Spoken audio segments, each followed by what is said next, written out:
പെൺകുട്ടികൾക്ക് ഫിനാൻഷ്യൽ ഫ്രീഡമാണ് വേണ്ടത്. സ്വന്തം കാലിൽ നിന്നിട്ടുള്ള കളിയാണ് വേണ്ടത്. വേറെ ഒരുപാട് നമ്മുടെ നാട്ടിൽ എന്തുകൊണ്ടാണ് നമ്മുടെ നാട്ടിലെ കുട്ടികളൊക്കെ പുറത്തു പോണത്? ഇവിടെ ഈ സദാചാരവും നോട്ടവും. ഒരു സ്ത്രീ വരുമ്പോൾ നോക്കണുണ്ട്,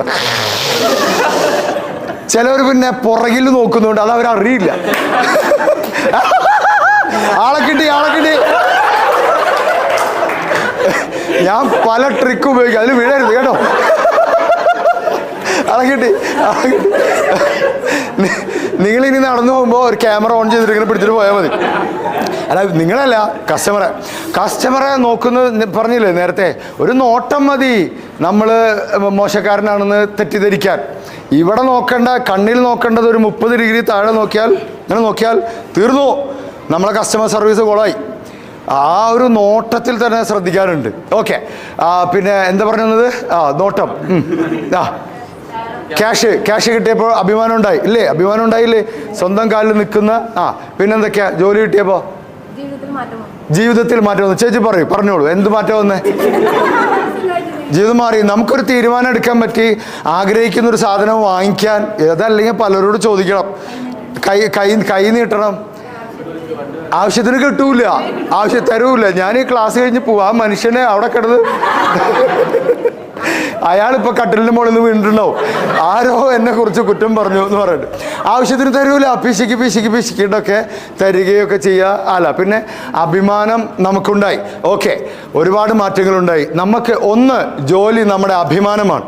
എന്തെങ്കിലുമൊക്കെ ചെയ്യാൻ നമുക്കുണ്ട് എന്നുള്ളത് നമ്മുടെ മെൻ്റൽ ഹെൽത്തിനെ വരെ ബാധിക്കുന്ന സാധനമാണ്, ചില്ലറ കാര്യമല്ല. ഞാൻ അങ്ങനെ അതിൻ്റെ ഒരു വലിയ ഫിലോസഫി പറഞ്ഞിട്ട് എന്തൊക്കെ ചെയ്യണമെന്ന് ഞാൻ പറയാമെന്ന് വിചാരിച്ചിട്ട് അതൊക്കെ പറയുന്നു. മെൻ്റൽ ഹെൽത്തിനെ, അതായത് സ്വീഡനിലോ മറ്റോ ആണെന്ന് തോന്നുന്നു, ഗവൺമെൻറ് തീരുമാനം എടുത്തു. കാരണം ഇത്രയും ജോലിക്കാർ ഇവിടെ ആവശ്യമില്ല. നിങ്ങൾ വീട്ടിലിരുന്നോളൂ, ഗവൺമെൻറ്റിൻ്റെ ഇഷ്ടംപോലെ പൈസ ഉണ്ട്. എല്ലാ മാസവും യൂണിവേഴ്സൽ ബേസിക് ഇൻകം UBI എന്ന് പറയുന്നൊരു സംഗതിയുണ്ട്. നിങ്ങൾക്ക് ജീവിക്കാനുള്ള പൈസ ഗവൺമെൻറ് ഫ്രീ ആയിട്ട് തരും. നിങ്ങൾ ജോലി എടുക്കണ്ട, വീട്ടിലിരുന്നാൽ മതി, ഗവൺമെൻറ് തരാം. എവിടെ ഈ സ്വീഡൻ? ആ കാസർഗോഡുകാരല്ലേ പാസ്പോർട്ടൊക്കെ സ്വന്തമായിട്ട് റിസർവ് ബാങ്ക് വെള്ളിയാഴ്ച വിസ അടിക്കുക, അങ്ങനെ കുറച്ച് പരിപാടികളുണ്ട് കാസർഗോഡുകാരെ കുറിച്ച് സ്ഥിരം പറയുന്ന. ദുബായ് തുടങ്ങിയ കാസർഗോഡുകാർ സ്ഥിരം വെള്ളിയാഴ്ച അടിച്ചടിച്ച് ദുബായ് സഹി കെട്ടു. തൽക്കാലം നമുക്കും തുടങ്ങാം.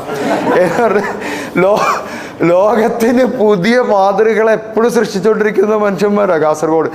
ട്രെയിനിങ്ങിൽ പറയാറുണ്ട്, ചെറിയ നമ്പറായിട്ടൊന്നും കാസർഗോഡ് പോകരുത്, കാരണം അവർ ഫുൾ നമ്പറാണ്. ബാധിച്ചിട്ടില്ല. ശരിക്കും കാസർഗോഡ് ജില്ല മാത്രം ഒരു രാജ്യമായി നോക്കിയാൽ വേറെ ലെവലായിരിക്കും അല്ലേ? നിങ്ങൾ ഈ പിന്നോക്കാവസ്ഥ എന്ന് പറയരുത്. പല കാര്യത്തിലും നിങ്ങൾ മുന്നോട്ടാണ്.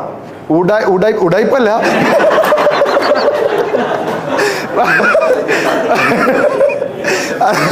ഒരുപാട് കാര്യത്തിൽ മുന്നിലാണ് കാസർഗോഡ് അല്ലേ? ഉടായ്പ ഇതൊക്കെ വെറുതെ പറഞ്ഞത്. അത് ഇന്ന് രാവിലെ ഒരാള് ഫോർച്യൂണറിലാണ് വന്നത്. രാവിലെ ഞാൻ പുറത്ത് നിൽക്കുമ്പോൾ ആ ഫോർച്യൂണർ അവിടെ ചവിട്ടിയിട്ട് ആ മഴയത്ത് ഓടി വന്നിട്ട് കൈ തന്നിട്ട് കെട്ടിപ്പിടിച്ചിട്ട് പോയി. എൻ്റെ വീഡിയോ കണ്ട് പരിചയമുള്ള ഒരാളാണ്.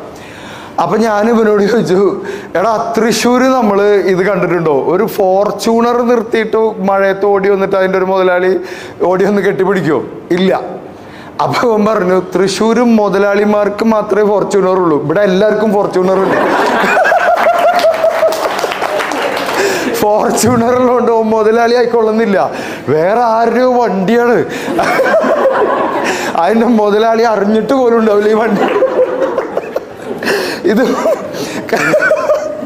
കാസർഗോഡിന്റെ ഇത് വീഡിയോ ഇട്ട എനിക്ക് 2 സ്ഥലത്ത് ഇടി കിട്ടു. 1 കാസർഗോഡ്, 2 തൃശ്ശൂര്.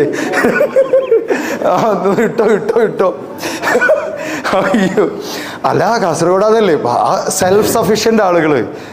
കാര്യങ്ങളെങ്ങനെ നമ്മുടെ പിന്നെ ബിൽഗേറ്റ് പറഞ്ഞൊരു സാധനമുണ്ട്, ഞാൻ മടിയന്മാരെ ജോലിക്ക് എടുക്കും. എന്താ കാരണം? എൻ്റെ ജോലി എളുപ്പത്തിൽ ചെയ്യാനുള്ള ഏറ്റവും എളുപ്പത്തിൽ ചെയ്യാനുള്ള വഴി അവൻ കണ്ടുപിടിക്കും. ഇത് നിങ്ങൾക്ക് മോട്ടിവേഷൻ അല്ല കേട്ടോ. പറയും ഏതാ പണിയെടുക്കാതെ പൈസ കൊടുക്കുന്നു?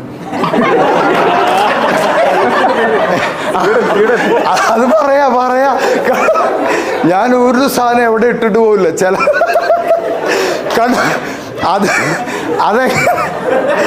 അത് മാറ്റാനാ ഞാൻ വന്നത് ഇന്ന്. അതെന്തുണ്ടായെന്ന് വെച്ച് കഴിഞ്ഞാൽ, പിന്നെ ഇങ്ങനെ ഒരു വർഷം സ്വീഡനിൽ യൂണിവേഴ്സൽ ബേസിക് ഇൻകം, അതായത് നിങ്ങൾക്ക് വേണ്ട പൈസ ഗവൺമെൻറ് എത്തിച്ചേരാം, പക്ഷെ നിങ്ങൾ പണിയെടുക്കണ്ട എന്ന് പറഞ്ഞിട്ട് എന്തുണ്ടായെന്ന് വെച്ച് കഴിഞ്ഞാൽ, ആദ്യമൊക്കെ ആളുകൾ ആവേശത്തോടെ അത് വാങ്ങിച്ചെങ്കിലും 1 വർഷം 1.5 വർഷം കഴിഞ്ഞപ്പോൾ എല്ലാവരും, സകല ആളുകളും ബോറടിച്ചും മരിച്ചു. ഫോൺ എടുത്തു. എന്നിട്ട് ഗവൺമെൻറ്റിനോട് പറഞ്ഞു, ഞങ്ങൾക്ക് ശമ്പളം കുറഞ്ഞാലും ജോലി വേണം എന്നുള്ളത്. ജോലി വേണം. കാരണം എന്നിട്ട് ആ പരിപാടി പൊളിഞ്ഞു പോയി. എന്നിപ്പോൾ അതായത് അതിനെ എവിടെ ഇംപ്ലിമെൻറ്റ് ചെയ്തിട്ട് കാര്യമില്ല. അതിൻ്റെ ഒരു സ്പെസിഫിൻ ടെസ്റ്റ് അവിടെ ആയിരുന്നു. കാരണം ശമ്പളം ഇല്ലെങ്കിൽ പോലും ജോലി വേണ്ട ഒരു അവസ്ഥയുണ്ട്. ശമ്പളം കുറഞ്ഞാൽ പോലും ജോലി കിട്ടുക എന്നുള്ളൊരവസ്ഥയുണ്ട്. ഈ റിട്ടയർ ആയിട്ട് ഒരു 60 വയസ്സിൽ 65 വയസ്സിൽ റിട്ടയർ ആയിട്ട് വന്നിട്ട് സെക്യൂരിറ്റി അല്ലെങ്കിൽ ഷോപ്പ് കീപ്പറാണെങ്കിൽ ഷോപ്പ് കീപ്പറായിട്ട് നിൽക്കുന്നത് ഒന്ന് എൻഗേജ്ഡ് ആയിട്ട് നിൽക്കുക, കുറേ കാര്യങ്ങളിൽ ഇടപെട്ട് നിൽക്കുക. വീട്ടിലിരുന്ന തലയിൽ ഈ ഡിപ്രഷൻ അടിച്ചു പോകും. ഈ റൊട്ടീൻ ആവുക, ഓർഡർ ആവുക എന്നുള്ള, ഓർഡർ റൊട്ടീൻ, ആ 2 കാര്യങ്ങളെന്ന് പറയാം. Order, routine. എല്ലാത്തിനും ഒരു ഓർഡർ ഉണ്ടാവുക, എല്ലാത്തിനും ഒരു റുട്ടീൻ, പതിവുണ്ടാവുക എന്നുള്ളത് മനുഷ്യന് വേണ്ട സാധനമാണ്. വെറുതെ ഇരുന്നാൽ ഉറപ്പാണ് നിങ്ങൾക്ക് ഡിപ്രഷനാവും, ഉറപ്പാണ്. തിങ്കളാഴ്ച ജോലി ഉള്ളത് കൊണ്ടാണ് സുഹൃത്തുക്കളെ ഞായറാഴ്ച നമുക്ക് ആഘോഷിക്കാൻ പറ്റുന്നത്. നിങ്ങൾ വിചാരിച്ച് 7-6 ദിവസം ജോലി ചെയ്തത് കൊണ്ടല്ല. അത് മാത്രമല്ല, 50% 6 ദിവസം നമ്മൾ ജോലി ചെയ്തു, സന്തോഷം. 7ാമത്തെ ദിവസം നമുക്ക് ജോലിയില്ല, സന്തോഷം. ആ സന്തോഷം എവിടെ നിന്ന് വന്നെന്നറിയോ? തിങ്കളാഴ്ച നമുക്ക് പോകാനുണ്ടല്ലോ എന്നുള്ളതാണ്. തിങ്കളാഴ്ച പോകാനില്ലെങ്കിൽ ഞായറാഴ്ച ആഘോഷിക്കാൻ പറ്റൂല, ബോറടിച്ചു പോകും. അപ്പം അതുകൊണ്ട് നമുക്കൊരു ജോലി ഉണ്ടാവുക, ആ ജോലി നമ്മളെ പോറ്റുക, ആ ജോലിയിൽ നിന്ന് നമുക്ക് സാറ് പറഞ്ഞ പോലെ അഭിമാനം ഉണ്ടാവുക എന്നുള്ളത് വലിയ കാര്യമാണ്.